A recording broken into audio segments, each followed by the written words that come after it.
Imagine standing on the marble steps of the Athenian Acropolis in the fading light of the 4th century BCE. The Parthenon gleams above, a monument to the age of Pericles, Socrates, and the triumph of democracy. The echoes of Plato's dialogues and Aristotle's lectures still linger in the minds of students and philosophers. Athens, Sparta, Corinth, Thebes, names that had once dominated the known world. They had fought wars against Persia, wars among themselves, and wars that tested the very survival of Greece. And though the age of classical glory had passed, the cultural achievements of Greece, philosophy, theater, mathematics, science, and political thought remained unmatched. Yet beneath the shining marble lay cracks, fractures that would soon widen. For Greece, by the dawn of the 3rd century BCE, was no longer the Greece of the Persian Wars or the Peloponnesian War. It was a land divided, weakened, and vulnerable. The death of Alexander the Great in 323 BCE had been both a climax and a tragedy for the Greek world. In less than a decade, the young Macedonian king had marched across Persia, toppling the greatest empire of its time and spreading Greek language and culture as far as India. But Alexander's empire was built on the shoulders of one man. When he died at just 32 years old, leaving behind no clear heir, his general, the Diadochi, tore the empire apart in a series of brutal wars. What emerged from the chaos was the Hellenistic world, a patchwork of kingdoms ruled by Alexander's successors. In Egypt, Ptolemy established a dynasty that would last for 3 centuries, with the great city of Alexandria as its jewel. In Asia, Seleucus carved out an empire stretching from Syria to Mesopotamia. In Macedon and Greece itself, the Antigonid dynasty ruled, seeking to maintain dominance over the fractious Greek city-states. But these kingdoms, though powerful, never enjoyed the unity Alexander had imposed. Instead, they fought endlessly against one another, each seeking to expand its share of the inheritance. And within Greece, the old rivalries persisted. Athens still prided itself on its intellectual and cultural leadership, though politically it was now a shadow of its former self. Sparta, once the terror of Greece, clung to its traditions but had lost much of its military dominance. Thebes had been shattered by Alexander's father, Philip II, decades earlier, and though rebuilt, it never recovered its former power. New leagues and alliances emerged in this world of shifting loyalties. The Aetolian League in central Greece, the Achaean League in the Peloponnesus. These federations of smaller cities sought strength and unity, but they were also fractious and prone to quarrel. The very thing that had defined Greece in its classical age, the independence of the polis, the city-state, was now its greatest weakness. For divided, Greece could never withstand the rising powers on its borders. And rising they were. To the north, Macedon still held sway, though often resented by the southern Greeks. To the east, the Seleucid Empire claimed vast territories but struggled to control them. To the south, Egypt under the Ptolemies was fabulously wealthy, a center of commerce, science, and learning. And across the Adriatic Sea, still little noticed by most Greeks, another power was growing, a republic whose legions were beginning to test their strength. The first real contact between Rome and the Greek world came not in Greece itself, but in southern Italy. The region of Magna Graecia, Great Greece, had been colonized by Greeks centuries earlier. Cities like Tarentum, Croton, and Sybaris flourished as centers of commerce and culture. But as Rome expanded southward, these Greek cities felt the pressure. Some submitted, others resisted. And when Tarentum found itself threatened by Rome in 280 BCE, it sought aid from across the Adriatic, calling upon King Pyrrhus of Epirus. Picture the harbor of Tarentum. The sea wind carries the smell of salt and the cries of merchants, but the air is tense. Citizens gather on the walls to watch as sails appear on the horizon. These are not the sails of Roman ships, but those of a king, Pyrrhus of Epirus, marching to Italy at the head of an army glittering with bronze pikes and elephants. The citizens cheer, for they have placed their hopes of survival in this ambitious monarch. Yet they cannot know that the war about to unfold will be one of those turning points in history, where an old world meets a new, and nothing will ever be the same. Pyrrhus was no ordinary Greek general. Born into the royal house of Epirus, he had grown up in the shadow of Alexander the Great, and he sought to emulate the conqueror's glory. Even as a young man, Pyrrhus was known for his charisma and military talent. Plutarch tells us that he was daring, restless, and ambitious, and perhaps too ambitious. His small kingdom in Epirus could never satisfy his hunger for conquest. Tarentum's plea for help offered him the chance to build something greater, a Western empire that might rival even Alexander's legacy. Rome, meanwhile, viewed Tarentum's defiance as yet another step in its long struggle to dominate Italy. To the Romans, the Greek cities of the south were troublesome neighbors, proud, wealthy, and disdainful of Rome's rustic ways. The Senate had grown tired of Tarentum's arrogance. When a Roman delegation sailed into the harbor to negotiate, the Tarentines mocked and insulted them, an act of hubris that sealed their fate. War was inevitable. When Pyrrhus landed in Italy with some 25,000 men and a squadron of war elephants, Rome was startled but not intimidated. The Romans had faced tough enemies before: the Samnites in the mountains, the Etruscans in the north, and the fearsome Gauls. But this was different. This was a Greek king with a professional army trained in the Macedonian style, complete with a phalanx of sarissa-wielding infantry, cavalry, and those strange beasts the Romans had never seen before. The two armies met at Heraclea, near the river Cyrus. Imagine the clash. Roman legions marching in their manipular formation, flexible blocks of soldiers advancing with shields and short swords. The Greek phalanx, a wall of spears bristling like the quills of a porcupine. At first the Romans held their own, pushing hard against the phalanx, but then Pyrrhus unleashed his elephants. The massive animals, clad in armor, trumpeted as they charged, trampling men and scattering horses. The Roman cavalry, unprepared for the sight and smell of these beasts, broke and fled. The infantry wavered, and soon the Romans were in retreat. Pyrrhus had won. Heraclea was a Greek victory. But it was not decisive. The Romans withdrew in good order, regrouped, and prepared for another fight. Pyrrhus, astonished, remarked, "If I win another battle like this, I shall be ruined." He had lost many of his best men, and the Romans showed no sign of giving up. The following year, the two sides clashed again at Asculum. Once more Pyrrhus deployed his elephants and phalanx, and once more he drove the Romans from the field. But the cost was staggering. Thousands of his soldiers lay dead, and reinforcements from Epirus and Greece were slow to arrive. The Romans, meanwhile, simply raised new legions. Their citizen soldiers, bound by duty to the Republic, returned to the field again and again. For the first time, a Greek king realized what made Rome different: its resilience, its capacity to absorb defeat, and its refusal to surrender. Frustrated, Pyrrhus sought to expand the war. He marched into Sicily, hoping to rally the Greek cities there against Carthage. For a time, he succeeded, driving the Carthaginians from much of the island. But the Sicilian Greeks soon grew weary of his autocratic rule. They had hoped for a liberator, not a conqueror. Pyrrhus, facing rebellion behind him and pressure from Rome ahead, withdrew. Back in Italy, he fought one final desperate battle at Beneventum in 275 BCE. Here, the Romans finally turned the tide. Their legions stood firm against the elephants, hurling javelins and pressing forward with discipline. Pyrrhus was forced to retreat. His Italian adventure was over.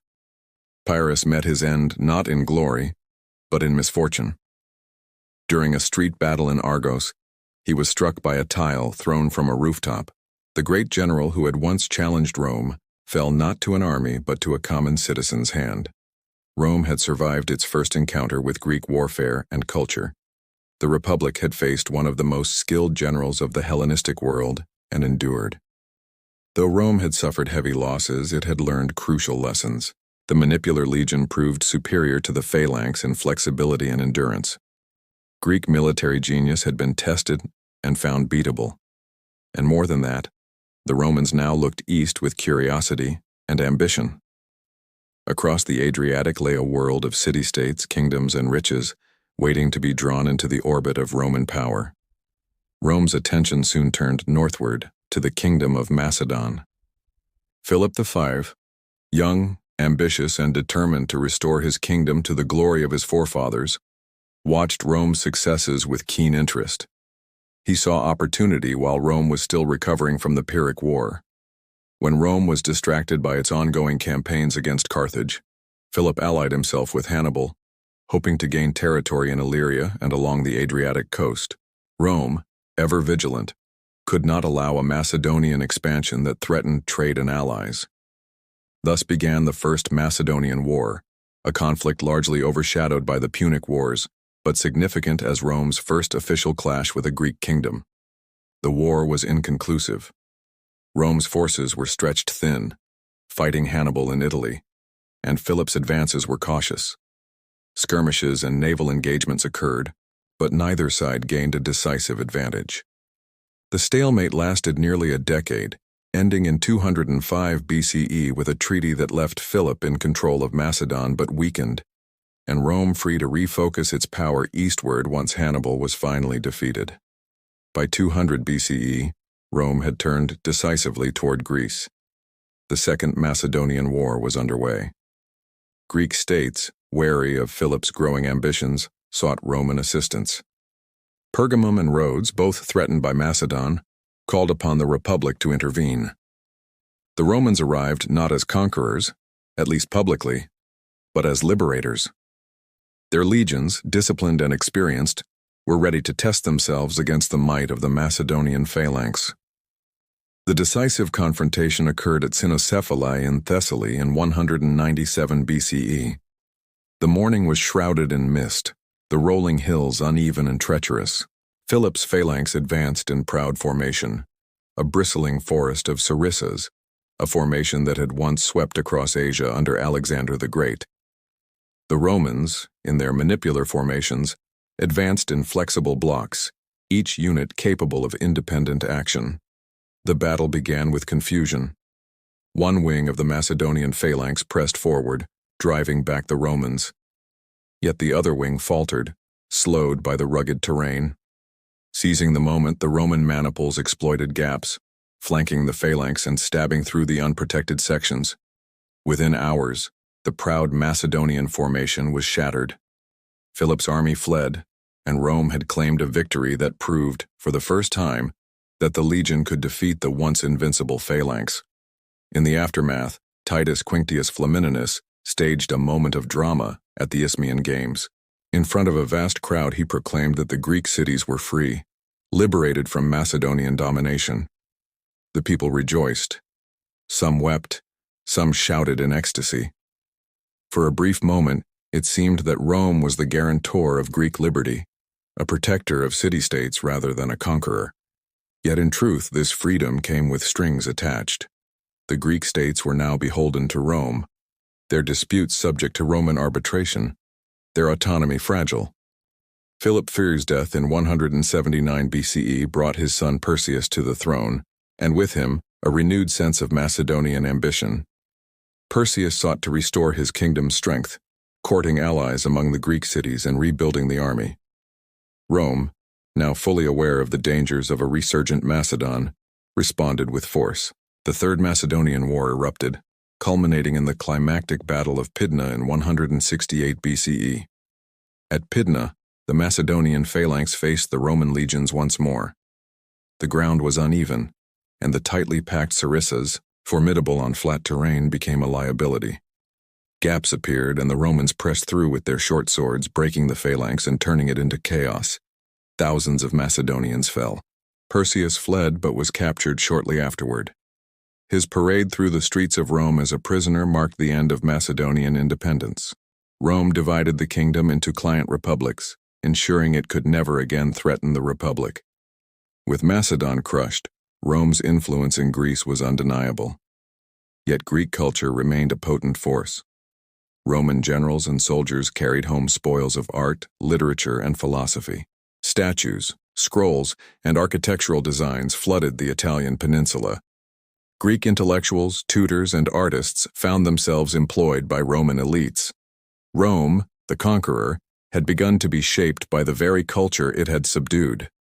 Even so, political tensions in Greece remained. The Aetolian League, once Rome's ally, grew resentful, while the Achaean League, a federation of city-states in the Peloponnesus, sought to preserve its autonomy. By 150 BCE, defiance erupted into open rebellion. The Achaean League rallied cities to their cause, dreaming of restoring genuine Greek independence. Rome responded swiftly. Its legions marched south, crushing resistance near Leucopetra and leaving the rebellious cities vulnerable. Corinth, the jewel of the Peloponnesus, became the ultimate symbol of Roman retribution. In 146 BCE, Lucius Mummius led the legions to storm the city. The assault was merciless. Men were slaughtered, women and children enslaved, temples burned, and priceless works of art carried off to Rome. The city, once a hub of commerce and culture, lay in ruins. Corinth's destruction sent a clear message to the rest of Greece. Rebellion would be punished without mercy. With the fall of Corinth, Greece was formally annexed as the Roman province of Achaea. The city-states lost their political autonomy, now governed by Roman magistrates and overseen by legions. The illusion of freedom had vanished. The proud assemblies of Athens, Sparta, and Thebes could debate local matters, but ultimate authority rested with Rome. Taxes flowed to the Republic, and military power lay in the hands of Roman commanders. Yet even in chains, Greece continued to exert a profound influence on Rome. Roman society, pragmatic and disciplined in its own right, now absorbed the intellectual, artistic, and philosophical achievements of the conquered world.